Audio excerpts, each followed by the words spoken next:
Hi, everyone, and welcome back to the show.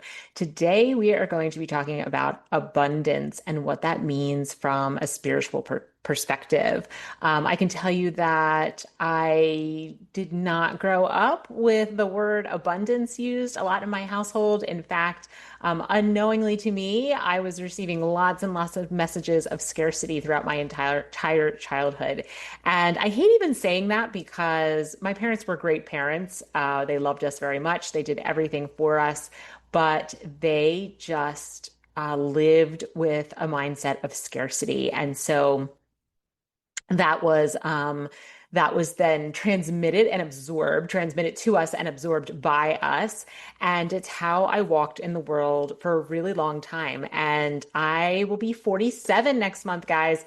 And I am still working on releasing that scarcity mindset. So we're going to get into a lot more detail about that in just a few minutes. Before we begin, I just want to remind you to sign up for my newsletter at katiefreenis.com/newsletter, or you could just go to katiefreenis.com and you just click the newsletter tab at the top, or you can use the link in my show notes.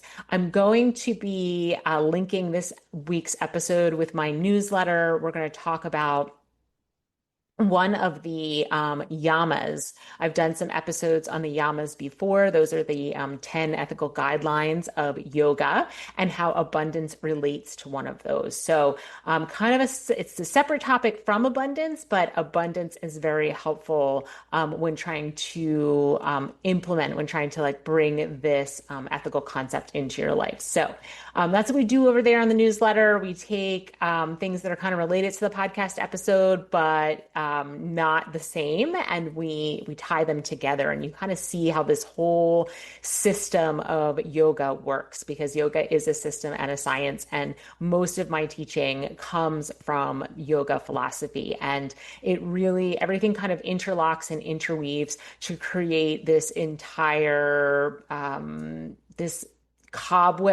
spider web, I guess I should say, that really works beautifully together as a system. So head over to my website, katiefreenis.com, or use the link in my show notes and sign up to find out what this week's yama is and how you can implement it in your life and how abundance will help you do that. Hey, gorgeous souls, and welcome to the Midlife Purpose Project. I'm your host, Katie Farinas, a yoga teacher and soul purpose coach. And just like you, I'm navigating the wild, beautiful, and sometimes messy terrain of midlife. This is the space where we unpack the shifts happening in our bodies, minds, and souls. We're diving deep into the questions that rise up when everything seems to be changing. Think of this as your toolkit for making sense of this powerful phase of life. We'll have honest conversations, belly laughs, maybe a few tears, and a whole lot of growth. We'll hear from experts on topics that matter to you in midlife, and I'll share yogic philosophy that has been helping humans live with more skill and ease for centuries. Because here's the truth. Everything you've been through, every challenge, every joy, every heartbreak, has been training you for this. You're not broken, you're not lost. You're stepping into your power. So come on in, embrace the mess, the beauty, and the absolute magic of midlife. Let's journey together. Okay, so first question to ponder today is, when I say the word abundance, what does that mean to you? What immediately comes to mind? And do you believe that you are living an abundant life?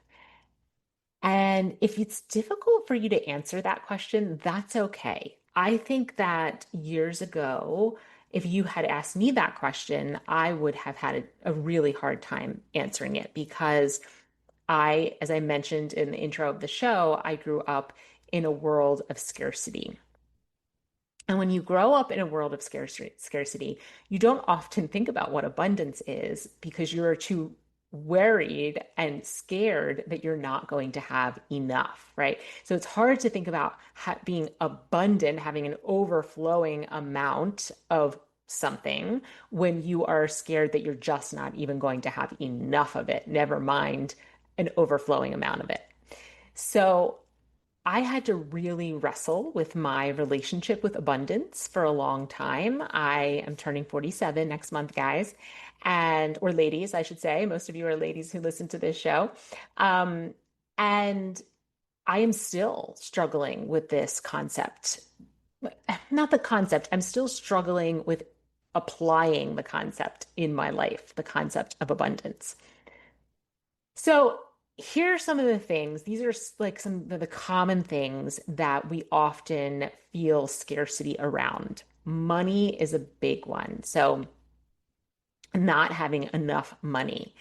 And this was a big one in my own life. My parents, a combination of how they were both raised, and then some things that happened in our lives when we were young children, really left my parents quite scarred, emotionally scarred, related to money. And so there was a lot of scarcity around money in our household. And that is one of the things that I am continually working on, my relationship with money, because money is actually just an energetic, right? Money flows in and it flows out, and it flows to and from, based on energetics. And so that's certainly not the worldview that I was brought up with, but it is one that I believe now and what I've seen to be true. And so reprogramming the brain, it takes time. So I'm right there with you guys. If you're in the scarcity mindset around money, I'm still working on it too. Love is another one. There's not enough love to go around. Recognition, feeling that only so many people can get to the top, right? Only so many people can be great podcasters. Only so many people can be great athletes or musicians or CFOs, whatever it is, artists, whatever it is that you look at and admire and would love recognition for. There may be a part of you that believes it's not possible for you because not everyone can do that. There's only so many people who can be recognized for doing that thing, and that you're not good enough to be one of those people, right? So this is a common loop that we get caught in, thought loop. Time is another huge one that we all, many of us, many of us have a scarcity mindset around time, that there's just not enough time to get done everything that we have to or want to do. This is another big one that I have struggled with in my own life for a really long time, and it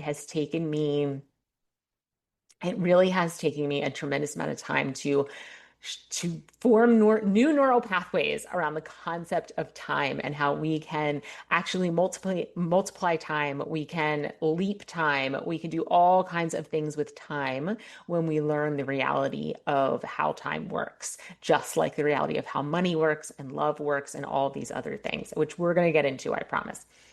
Jobs, scarcity around jobs is another one. Being afraid of not having a job or not having a job that makes enough money, coming back to the money scarcity.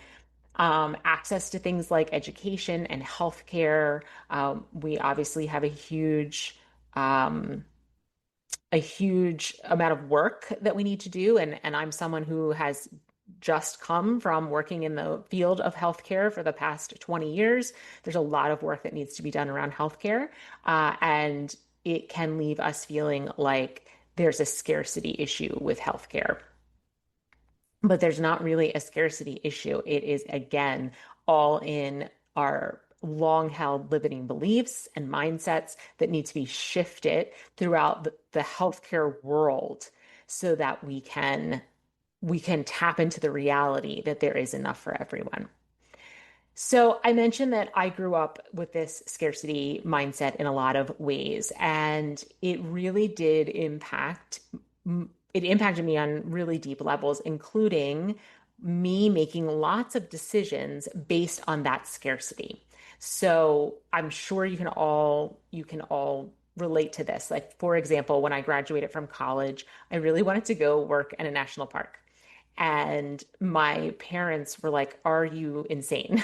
We just paid all of this money for you to get a college education, and you're going to go work in a national park and make very little money. And then where are you going to go from there? And what are you going to do from there?" And it was all this, you need to have it all figured out because you need to have a job that makes a lot of money because life is very expensive. And If you don't have that, then you're going to be in trouble, right? Something bad is going to happen because there's not enough. You won't have enough. And here I am, all of these years later. My daughter is about to go off to college. She has one more year. She's entering her senior year of high school. So we are, really in the college application process.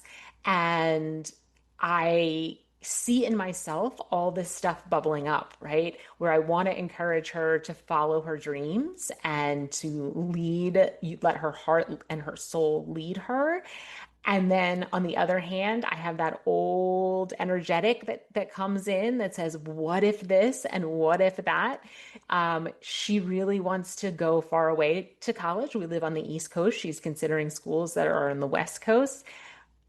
Most of me wants her to go and follow her dream and have an adventure and just be free and see what happens. And then, of course, there's that other part of me that creeps in from time to time and starts worrying about all the things that could potentially go wrong if she moves across the country, right? So these old ways of being, these old mindsets, thought patterns, neural pathways, they don't change overnight. They take a lot of work, but they are changeable. My parents were just flat no, right? There wasn't even a there wasn't even a consideration, right? It was just no. Here I am, only one generation later, saying, go follow your dreams. And I really do mean that. And yet I still feel a little bit of nervousness in my chest and in my belly. I still feel that little somatic experience of what if, of scarcity, of not trusting, not having faith.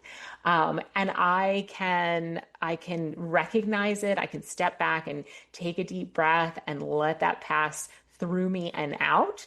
But it's that took a really long time, and it's not completely gone, right? So as always, all of these things that we talk about, these are all processes. We're all just taking steps forward. But the most important thing is to understand the reality, right? So once we understand the reality of what is possible, then we can start working on ourselves to move towards that reality. So think about something maybe in your life, present or past, that you didn't do because of a scarcity mindset, because of fear that there wouldn't be enough of something, right? Money, time, uh, recognition, jobs, whatever it may be. And then if you've had enough space from it, if this is something that happened, years ago, many years ago, a few years ago, can you look back on that and see another way things could have gone, right? Can you look back and say, what if I did make that big move? What possibilities existed in that big move or in that different career path? Maybe you've thought about pivoting and leaving your current career and going into a whole other career. Or maybe just taking on a different role at your job, or maybe going back to work if you've been a stay-at-home parent for many years. What about, a relationship that maybe you were too afraid to dive into, a friendship, a romantic partnership? And can you imagine a different outcome than the outcome that you are currently living? And if you can, then that outcome was or is possible. When we are in true abundance, we experience the spontaneous fulfillment of our desires. Our needs are met, we feel joyful, we feel happy, we feel healthy, we feel like we have purpose, we are filled with energy and vitality, and we have a tremendous amount of love to give, and we are capable of receiving love. So that is true abundance, and that can happen every day, most of your day. It can happen in the joy of watching a child play or laugh. It can happen in the morning when you first wake up and you realize how incredibly comfortable your bed is. Or it can happen when you're with family and friends and you're just talking and laughing. It can happen when you tap into the incredible abundance of nature, beautiful forests, mountain peaks, vast oceans, rivers that wind and weave throughout the landscape, colorful flowers, all the animals and birds that are available. These are all forms of abundance. Even your breath, even just being able to take an easy, deep breath in and a slow breath out is a beautiful form of abundance. So, one of the ways that we can step out of this scarcity mindset and begin to retrain our brains for abundance is to become regularly aware of the abundance that surrounds us all the time. Right now, as I'm recording this podcast, it's about 105 degrees out. I kid you not, incredible heat wave on the East Coast of the United States. And I am sitting in my home that is air conditioned, and I'm very comfortable. And my dog is laying at my feet beside me. And outside the room I'm recording, I can hear my son talking and laughing with his friends that are over. That is abundance. All of my needs are met in this moment. This is an abundant moment. And I am getting to talk to you guys, right? I'm getting to fulfill my purpose and do the thing that lights me up and sets my soul on fire. So I am in abundance in this moment. And I would challenge you to start looking at how each moment of your life, how much abundance is in each moment of your life. I challenge you to just start looking. And I challenge you even further to do it during those moments that maybe you wouldn't prefer or that are a little unpleasant, a little uncomfortable. Can you find abundance in those moments? So abundance comes from the field of consciousness, right? We all swim in this field of consciousness. It's where we all came from, and it's where we will all return to. Everything in life, everything that you can see, touch, feel, smell, taste, it all came from the same place, and it is all made out of the same composition. So, abundance comes from this same field of consciousness. And whatever you desire, you can have in your life if you let go of the resistance to it. So, one of my spiritual teachers that I am most grateful for, her name is Kathy Heller, and she has an excellent podcast. You can look her up. Um, and she explains it like this. She says, you are a receiver, much like a radio. And much like a radio, your life will reflect the frequency that you tune into. So, if you think about the radio in your car, if you get into your car one day and you think, oh, I'm really in the mood for country, you can tune to the country station. Maybe you get sick of country and you think, I want to listen to some pop. You change the station to the pop station. And then maybe you want to catch some news. So you turn your station to your local news station, NPR station. But what happens to those stations when you are not listening to them? If you if you turn from country to pop, does the country station just cease to exist? Is it no longer there? Or is it always there, but the only way you can hear it is to tune into it, right? So that is exactly like life. Infinite possibilities and abundance are available to you at all times. They exist all around you and within you. But in order to materialize them into your life, you need to tune to the right station.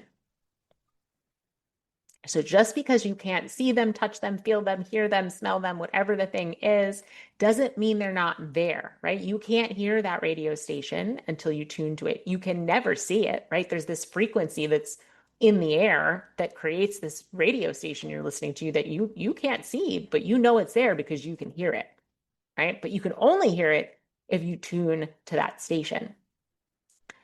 So if you don't like something in your life, you need to turn the radio dial, right? You aren't stuck on that station. You can choose to turn the dial and tune in to a different station, a different frequency. And Kathy gives this other really helpful analogy that I love as well. She says that she explains, and this is a fact that she explains, but it's a great metaphor. If you have multiple guitars in a room and you pluck the C string on just one of those guitars, the C string on the other guitars in the room will begin to vibrate.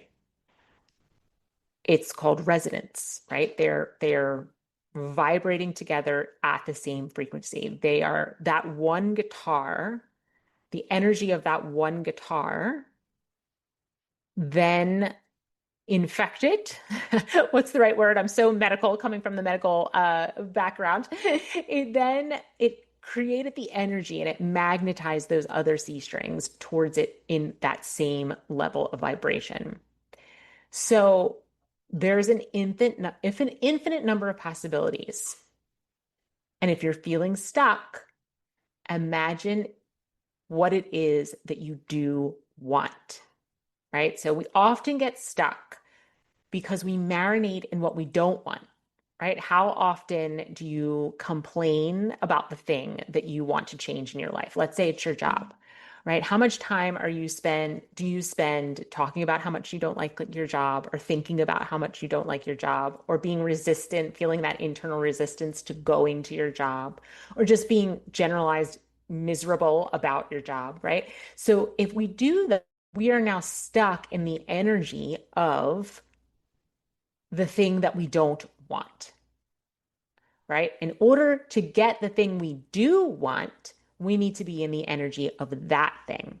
Because if we're in the energy of what we don't want, we're just going to pull more of that to us.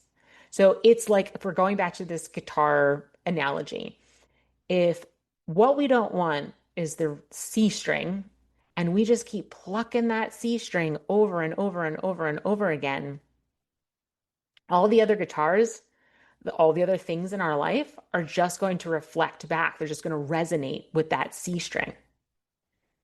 But if we really want to play a G in our life, right? We really want this transformation to happen in our life. We're going to call it the G string. Then we need to resonate at the frequency of the G string. We need to start plucking the G string so that the rest of our life, all the other guitars in the room, know to start playing the G. They get the memo. It's time to stop playing the C and start playing the G. And it requires you to open your mind and your heart to the fact that you actually can have anything you want if you're willing to release the resistance to experiencing the abundance of it and let go of any limiting beliefs that are standing in your way.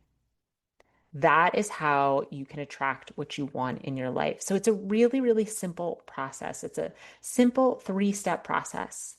Decide what you want to happen, right?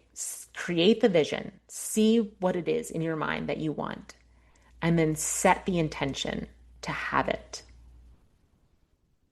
Then expect it to show up, right? This is a belief.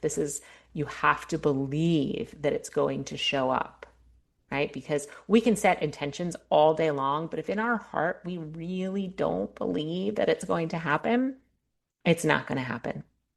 Okay, the heart is a magnetic field all on its own. And so you have to, your heart and soul, believe that you can magnetize to you the intention that you set. And then you have to live You have to live in that vibration of what it is you want to bring towards you, right? So we can also set the intention, but if we're still plucking that C day and night, that C string, G is not going to play. So we have to live in the pervasive feeling that we can be and do and have anything we desire as long as we believe it, it serves us and others, and it harms no one. I know a lot of you out there may be thinking this is not realistic, right? I think that's what I would have said. It is what I'm sure it's what I did say in the beginning of my becoming aware of the reality of life. I thought I knew reality. Reality was the three-dimensional world that I lived in, and it was um, all the things that I could experience with my five senses. And it was a host of limiting beliefs that I had based my life on. Um, but what is reality really? Because think about the things that didn't exist that you created in your life. Where was your child? If you have a child, where was your child before you created your child? Or your relationship, or your dream job. Maybe you're an artist or a creative. Where was that piece of art before you created it, or that song before you wrote it? Where were these things? Even something as simple as a piece of furniture. Where was that piece of furniture before it was created? Think about that. These things already existed in the field of infinite possibilities, but they needed someone to bring them into existence, right? We live in a world, we are spiritual beings living a human existence, and we are constantly in that play, that in and out, where we are both spiritual and human at the same time. And so we can play in the world of infinite possibilities and then use the 3D world to bring these infinite possibilities into existence. If you had told me years ago that I was going to be a podcast host, a life coach, a yoga teacher, literally any of the things that I do right now, I would have thought you were really, you'd lost it. You'd gone off the deep end. Okay. That's what I would have thought. I thought that would be an impossibility for me in my life. But it's here and it's now and it's in existence because I created it. And I created it because I believed in it and because I created the vision first. And then I deeply believed in it and I drew it towards me. Step by step, I dove into those limiting beliefs. I eradicated them the best that I could. Still working on some, as I mentioned. I held that vision. I lived in that vibration. And I really had this powerful belief that this could be possible for me. We can choose to see and feel lack or abundance. Our minds are very powerful. They contain something called potential energy. Now, I don't know if any of you remember potential energy from physics in high school, but when let's say you hold a ball in your hand before you throw it, that's potential energy. And then you throw it, right? And then now that energy becomes kinesthetic energy, right? The energy of movement. But before you throw it, there's the potential for you to throw it. So that's the potential energy. So the same thing with our minds. Our minds carry potential energy based on our thoughts, right? Because our thoughts are just energy. There's waves of energy. So the energy of the mind, the potential energy of the mind can change the world based on our thoughts. So each thought is potential energy. Well, I should say kind of the subconscious piece is potential energy. Once you think the thought, you've now It's more kinesthetic energy. You're putting that energy out into the universe. So we have to be really, really mindful of those subconscious beliefs, which I just recently did an episode on, and I will link that in the show notes. But we have to be really mindful of those subconscious beliefs because they are our potential energy. They move into actual thoughts and words and actions and beliefs. And that's all the energy that comes forth out of you from the potential energy of your mind. So when we start playing with that potential energy and using it wisely to think thoughts that are going to help move us towards the abundance we desire, to say the things that will move us forward, to perform the actions that will move us forward, to live in the belief systems that will move us forward. And that's when we will start seeing change. There is a part of us that knows that this is truth. It knows that we are unlimited. It knows that we are so much more than these bodies that we live in. And that's our soul or our spirit. And tapping into that soul is what allows us to manifest these miracles. We harness our thoughts, our words, our beliefs, our attention, very powerful, our intention, and our expectations, and we create a reality. We are powerful beyond belief, and we can change our reality if we really know how it works. So let's practice this. Why don't you take a moment to think about something that would feel abundant in your life that you would like to have, big or small? So it doesn't have to be a $3 million home, right? It could be something really small, like a new friendship, someone to share a common interest with, or it could be just something even smaller than that, like someone buys you a cup of coffee. You go to the coffee shop one day and you don't have to pay for it. Someone purchases it for you, right? Think of something that would feel abundant to you. Choose just one thing for right now. As you bring it to mind, I invite you to close your eyes and take a deep breath in through your nose and let it out through your mouth. Do that again. Big deep breath in through the nose and out from the mouth. Now just settle into your normal breath, inhales and exhales through the nose. Maybe feeling that chest or belly rise and fall. Now bring that thing that you chose to mind and bring it to mind with as much clarity as possible. What does it look like? What does it feel like? Where do you see it? Where is it happening? Are there any smells, tastes, or sounds?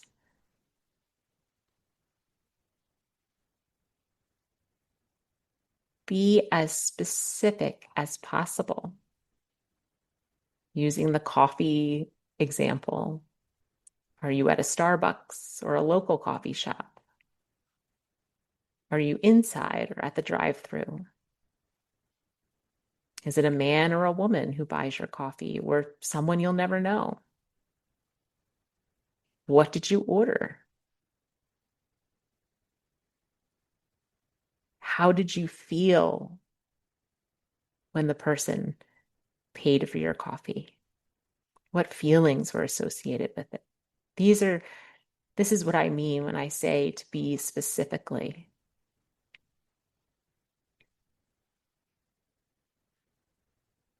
Keep holding your vision,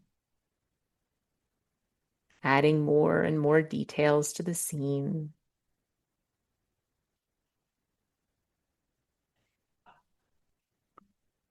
Just allow yourself to deeply feel what it would feel like for this to happen in your life. Knowing in your heart that it is coming to you.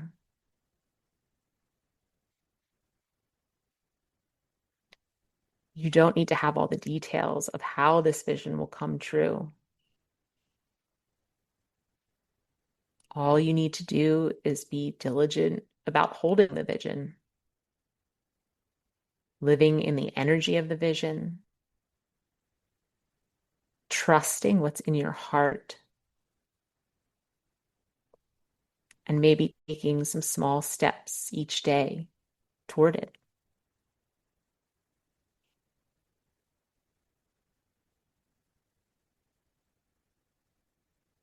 Releasing the vision now, knowing that you can come back to it at any time and any place.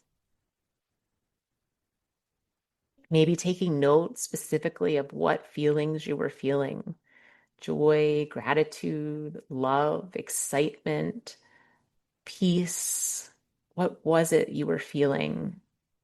And then finding ways to live in that vibration. Do things that bring you those same feelings. And while you're doing something that brings you those same feelings, just recalling that vision, bringing it back to your mind, believing that it's coming to you. You have everything you need inside of you. And what is meant for you absolutely cannot miss you. If you have a dream in your heart, it means it's for you. But it requires you to trust in the dream. Hold the vision and hold it even when things don't unfold in the way that you expect it. Even if you experience what most would call a setback or a roadblock, maintaining the faith, maintaining the belief that each part of the journey is meant for you. And each part gives you the opportunity to know yourself better, to learn, to grow, and to see even more possibilities.